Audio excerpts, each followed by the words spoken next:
வணக்கம். இது உங்கள் சிவி ஜோன். காலை வணக்கம் டு ஆல். ஸோ எல்லாரும் எப்படி இருக்கீங்க? இன்னைக்கு பார்த்தீங்கன்னா தரமான சூப்பரான விஜய் சேதுபதி அவர்களுடைய எபிசோடுக்காக காத்துட்டு இருக்கோம். காரணம், நேற்று பிக் பாஸ் ஆடிய ஆட்டம் என்ன அந்த மாதிரி இருந்துச்சு. ஸோ அதே ஆட்டம் இங்கேயும் நடக்கும் அப்படின்ற மாதிரி இருக்குது.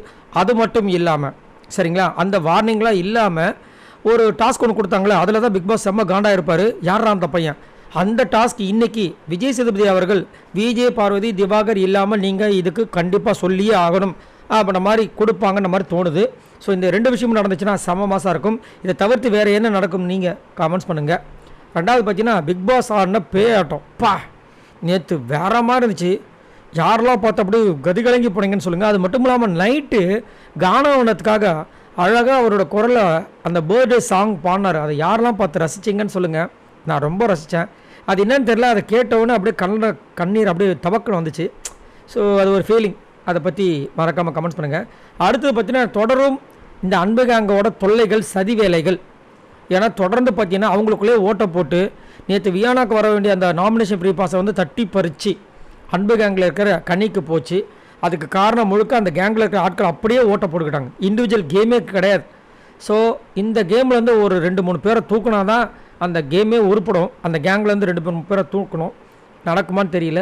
இதை வந்து கண்டிப்பாக விஜய் சேதுபதி கேட்பாரான்னு புரியல. இதை பற்றி உங்களோட கருத்தை சொல்லுங்கள். இப்போ வாங்க அந்த அனாலிசிஸ் வீடியோக்குள்ளே போகலாம். ஃபர்ஸ்ட் பிளேஸில் யாருக்கு அப்படி பார்த்தீங்கன்னா நம்மளோட கானா வினோத் இருக்கார். இவர் எவ்வளோ ஓட்ஸ் வாங்கியிருக்காரு அப்படி பார்த்தீங்கன்னா 3,15,769. அட்டேங்கப்பா, என்னையா நடக்குது இங்கே? இவ்வளோ ஓட்டா? அதுவும் பர்சன்டேஜ் 38.65. ஏங்க போன சீசனில் கூட இந்த ஓட்டு வரலங்க. யார்? முத்துக்குமரனுக்கே வரல. என்னையா நடக்குது? எனக்கு ஒன்றும் சத்தியமாக புரியல. கானாவினத் தான் ஃபஸ்ட் டைம் இல்லை 2வது ஆட்டு வராரு. ஃபஸ்ட் டைம் வந்தப்போ இவ்வளோ ஓட்டு வரல, இப்போ மட்டும் எப்படி இவ்வளோ ஓட்டு வருதுன்னு ஒன்றுமே புரிய மாட்டேதே. ஆஹா அப்படின்ற மாதிரி இருக்குது.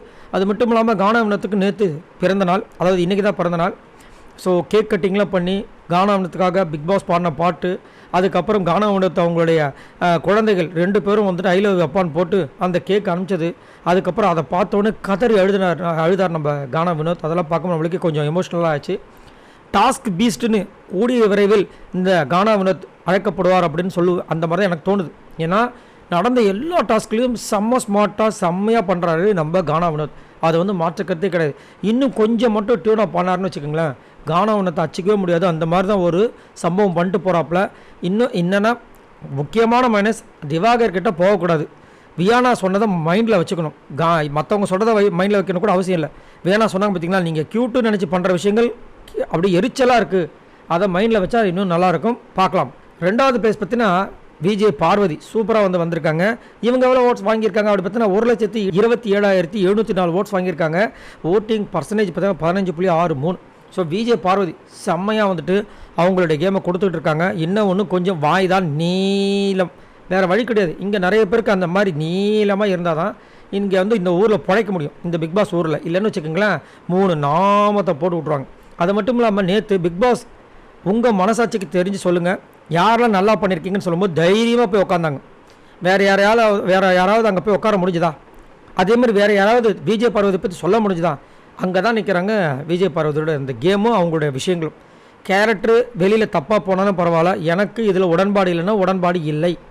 எனக்கு இந்த கேம் பிடிக்கவில்லை. வேலை பண்ண மாட்டேன்னா பண்ண மாட்டேன், வேலை செய்வேன். இதுதான் அவங்களுடைய கேம். கிளியர் கட்டாக தெரியுது சரிங்களா. அதனால தான் நிறைய பேருக்கு பிடிக்கவும் செய்து பிடிக்காமையும் போகுது. நிறைய பேரோட முகத்திலேயே சூப்பராக கிழிச்சிட்டு வராங்க. பார்க்கலாம் என்ன நடக்குதுன்னு. இந்த வாரமாவது விஜய் பார்வதி அடிக்காமல் இருப்பாரான்னு பார்க்கலாம். 3வது பிளேஸ் பார்த்தீங்கன்னா கமருதீன் இருக்காப்புல. இவர் எவ்வளோ ஓட்ஸ் வாங்கியிருக்காரு அப்படி பார்த்தீங்கன்னா 1,27,468 ஓட்ஸ் வாங்கியிருக்காரு. ஓட்டிங் பர்சன்டேஜ் பார்த்தீங்கன்னா 15.6. ஸோ கமருதீன் இப்போ தான் கொஞ்சமாக திரும்பி வந்துட்டுருக்காரு. நேற்று திடீர்னு பார்த்தா வேதாளம் முருகுமரத்தில் ஏறின மாதிரி முந்தானத்தை ஆச்சு. ஆனால் நேற்று பரவாயில்ல, சூப்பராக வந்துட்டு ரொம்ப அமைதியாக பண்ணார். அதே மாதிரி திவாகர் கலாய்க்கும் போது ரொம்ப க்யூட்டாக இருந்துச்சு.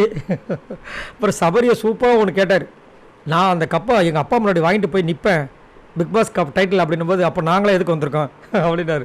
செமையாக இருந்துச்சு அது. அதே மாதிரி நைட்டு ஒரு சூப்பரான விஷயத்த சொன்னார். என்னென்னா பிரவீன்ராஜ் கிட்ட போய் சண்டை போட்டிருக்காரு. எதுக்காக?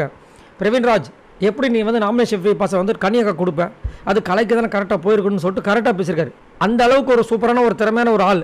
திடீர்னு தான் பார்த்தீங்கன்னா வேதாளம் முருகுமரத்தில் ஏறுற மாதிரி சொய்க்குன்னு ஏறிக்குது. அது மட்டும் இல்லைன்னு வச்சுக்கங்களேன், கமருதீன் நல்ல ஒரு சூப்பரான திறமையான ஒரு ஆள். ஏன்னா நல்லா டான்ஸ் ஆடுறாரு, பாட்டு பாடுறாரு. அதுங்களே ஃபேன்ஸ் வந்துட்டு இந்த அமித் பாபு உள்ளே போகிறதுக்கு முன்னாடியே அவருக்கு கொஞ்சம் வார்னிங் கொடுங்க, வாய் வார்த்தை விடுறாரு ஒரு பக்கம்.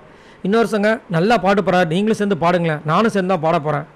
அதே மாதிரி இவங்க கூட சேராதீங்க, யாரையும் நம்ப வேணான்னு சொல்லுங்கன்னு சொல்லிட்டு சில பேர் லைவில் வந்து கமெண்ட்ஸ் போட்டிருந்தாங்க. அமித் அவருக்கு அதான் வயல்கால வர்றாருல அவர்கிட்ட. இந்த மாதிரி நிறைய விஷயங்கள் போயிட்டுருக்கு. பார்க்கலாம் கமருதீனோட விஷயங்கள் இப்படியே போதா இல்லையான்ட்டு. 4வது பிளேஸ் பார்த்தீங்கன்னா அரோரா இருக்காங்க. இவங்க எவ்வளோ ஓட்ஸ் வாங்கியிருக்காங்க அப்படி பார்த்தீங்கன்னா 1,23,056 ஓட்ஸ் வாங்கியிருக்காங்க. ஓட்டிங் பர்சன்டேஜ் பார்த்தீங்கன்னா 15.6. ஸோ அரோரா சுத்த வேஸ்ட்டுங்க, ஒன்றுத்துக்குமே இல்லைங்க இந்த பிக் பாஸ் வீட்டுக்குள்ள. அது மட்டும் இல்லாமல் எந்த தைரியத்தில் நீங்கள் இது வரைக்கும் கரெக்டாக பர்ஃபார்மன்ஸ் பண்ணியிருக்கீங்க அப்படின்னு உங்கள் மனசாட்சிக்கு விரோதம் இல்லாமல் போய் அந்த பக்கம் உட்காருங்கன்னா, விஜய் பார்வதி போய் உட்காராங்க, ஒரு நியாயம் இருக்குது. இந்த அரோராமா போய் உட்காந்துக்கிறாங்க, காண்டாயிடுச்சு நம்மளுக்கு.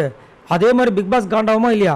ஆப்போசிட்டில் யாரெல்லாம் வந்துட்டு நியாயப்படி உட்காந்தாங்க அவங்ககிட்ட கேட்குற கேள்வி, உங்கள் மனசாட்சி தொட்டு சொல்லுங்கள், அங்கே இருக்கவங்களாம் கரெக்டாக அந்த இடத்துல உட்காரலாமான்னு.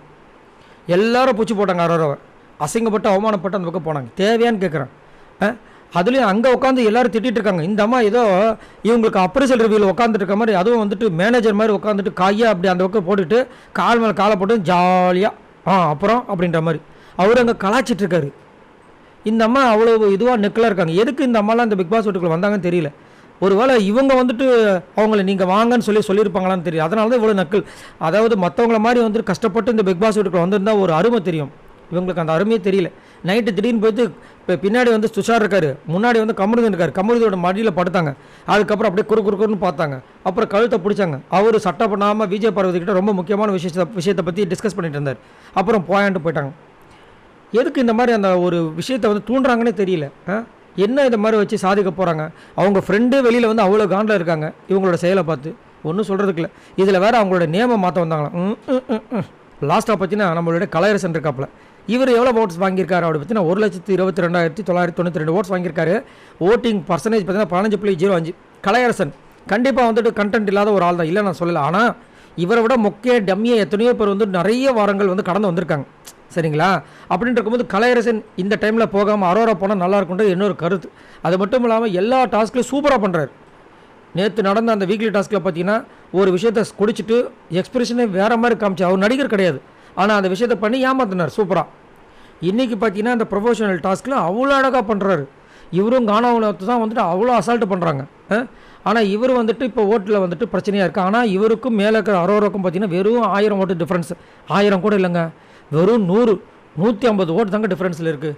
ஸோ கண்டிப்பாக வந்துட்டு கலையரசனுக்கு பதில் அரோரா அனுப்பிச்சா ரொம்ப சந்தோஷமாக இருக்குது. ஏன்னா கலையரசன் இப்போ தான் நல்ல டெவலப் ஆகிறார், ரொம்ப அழகாக இருக்குது. நேற்று கூட கானாவுனத்தை அழுதவொன்னு ஃபஸ்ட் ஆளாக போய் அவரை கட்டி அணைச்சி விடு பார்த்துக்கலாம் அப்படின்னு சொன்னது அவர் தான். ஏதோ ஒரு விஷயம் பண்ணுறாரு இந்த பிக் பாஸ் வீட்டுக்குள்ள. சும்மா நிறைய பேர் சும்மாவே இருக்காங்க, அரோராவில் சும்மா தான் இருக்காங்க. சரிங்களா? விக்ரம் விட கலையரசன் பெஸ்ட்டு தான் என்னைய கேட்டால் சொல்லுவேன். உங்களோட கருத்தை சொல்லுங்கள். ஸோ இவங்க எல்லாரும் மொத்தமாக வாங்கின ஓட்ஸ் இது வரைக்கும் பார்த்தீங்கன்னா 8,16,980 ஓட்ஸ் வாங்கியிருக்காங்க. ஸோ பயங்கரமான மாசான விஜய் சேதுபதி அவர்களுடைய எபிசோடில் தரமான சம்பவங்கள் காத்திருக்கும். ஏன்னா போன வாரமும் சரி, அதுக்கு முந்தின வாரமும் செம்ம மாதம் தான் இருந்துச்சு. இந்த வாரமும் மாதம் இருக்கணும். அதில் குறிப்பாக அன்புக்கு அங்கே போட்டு பொழக்கணுன்றது என்னோட கருத்து. உங்களோட கருத்தை சொல்லுங்கள். மறக்காமல் நம்மளோட சேனலை சப்ஸ்கிரைப் பண்ணிவிட்டு பாருங்கள், லைக் பண்ணுங்கள். பாய் நண்பர்களே.